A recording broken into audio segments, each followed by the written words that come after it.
उशीर होण्याआधी आईबद्दल हे एक सत्य जाणून घ्या.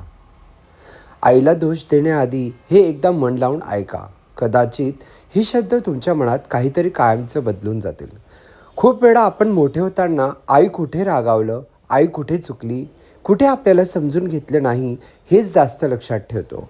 पण ती रोज आपल्यासाठी न बोलता न दाखवता किती हजार छोट्या छोट्या गोष्टी करत होती हे मात्र नकळत विसरून जातो. तुमची आई परफेक्ट नव्हती, ती माणूसच होती. तिलाही थकवा यायचा, तिलाही रडू यायचं, तिलाही कधीकधी सगळं सोडून द्यावंसं वाटायचं.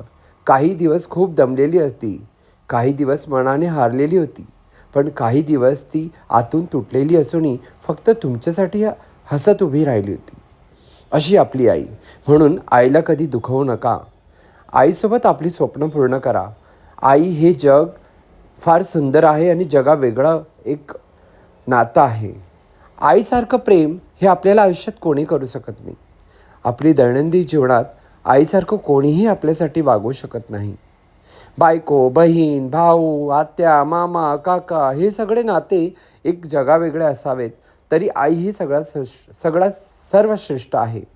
आणि मी माझ्या आईवर खूप प्रेम करतो.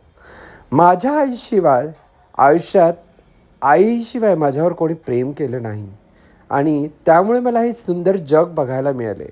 वडील असले तरी वडिलांसारखा आधार मला कोणाचा नसताना आईचा आधार मला होता. म्हणून आयुष्यात मी माझ्या आईला सगळ्यात मोठं माझं सुंदर आणि चांगलं जग मानतो. तर हा आहे माझा पूर्ण परिवार आणि मी परिवारासोबत खूप आनंदी आहे. तुम्ही पण तसेच आनंदी राहा. Love you all.